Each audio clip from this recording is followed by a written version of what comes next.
Sect. 1. It having been shown in the foregoing discourse. 1. That Adam had not, either by natural right of fatherhood, or by positive donation from God, any such authority over his children, or dominion over the world, as is pretended. 2. That if he had, his heirs, yet, had no right to it.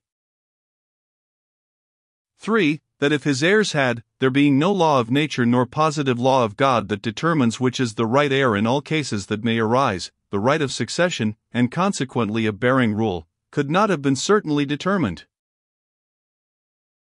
For, that if even that had been determined, yet the knowledge of which is the eldest line of Adam's posterity, being so long since utterly lost, that in the races of mankind and families of the world, there remains not to one above another, the least pretence to be the eldest house, and to have the right of inheritance.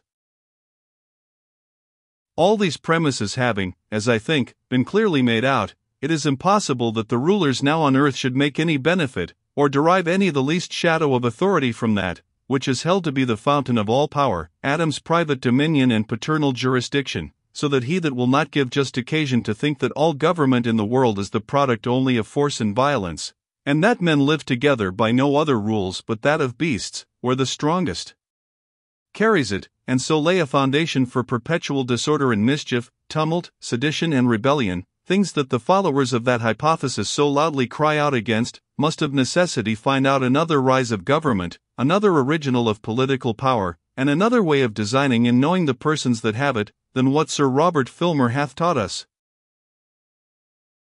Sect. 2. To this purpose, I think it may not be amiss, to set down what I take to be political power, that the power of a magistrate over a subject may be distinguished from that of a father over his children, a master over his servant, a husband over his wife, and a lord over his slave. All which distinct powers happening sometimes together in the same man, if he be considered under these different relations, it may help us to distinguish these powers one from wealth, a father of a family, and a captain of a galley. Sect. 3. Political power, then, I take to be a right of making laws with penalties of death, and consequently all less penalties, for the regulating and preserving of property, and of employing the force of the community, in the execution of such laws, and in the defense of the commonwealth from foreign injury, and all this only for the public good.